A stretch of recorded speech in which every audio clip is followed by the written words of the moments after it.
خواتین و حضرات، آپ مرزا غالب کی اس غزل کی مختصر سی تشریح ملاحظہ فرمائیں، شاید کوئی نیا پہلو آپ کے سامنے آئے۔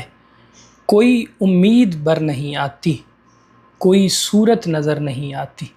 یعنی ایک تو کوئی امید پوری نہیں ہوتی، دوسرا امید کے پورا ہونے کی کوئی صورت بھی نظر نہیں آتی۔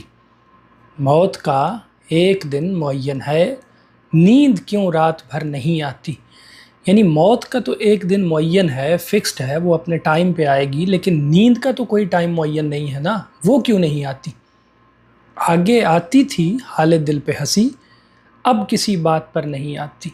یعنی پہلے اپنی حال زار پر ہنسی آتی تھی، اب اس حد تک افسردگی ہے کہ کسی بات پر ہنسی نہیں آتی۔ جانتا ہوں ثواب طاعت و زہد، پر طبیعت ادھر نہیں آتی۔ ایک تو یہ ہے کہ مجھے تقوی، پرہیزگاری یا بندگی کا ثواب پتہ ہے، معلوم ہے اتنا ثواب ہے، لیکن میں اس لیے نہیں کرتا کہ ثواب کے لالچ میں عبادت کا کوئی فائدہ نہیں ہے، اس لیے میری طبیعت ادھر نہیں جاتی۔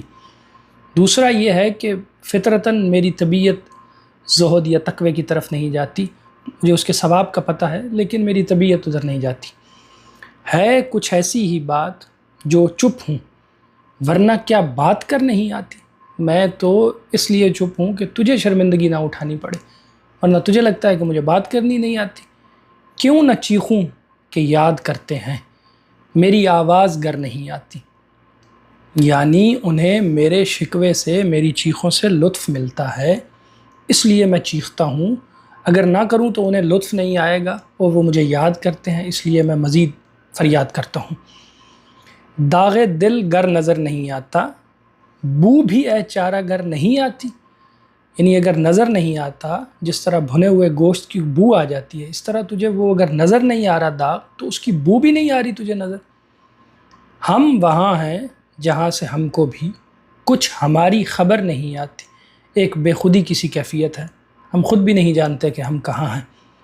مرتے ہیں آرزو میں مرنے کی، موت آتی ہے پر نہیں آتی۔ مرنے کی آرزو میں اس حد تک مرتے ہیں کہ اس کیفیت کو، موت کی کیفیت کو محسوس کرتے ہیں، لیکن پھر بھی موت نہیں آتی۔ اور کعبے کس منہ سے جاؤ گے غالب، شرم تم کو مگر نہیں آتی۔ اس کی وضاحت کیا کرنی۔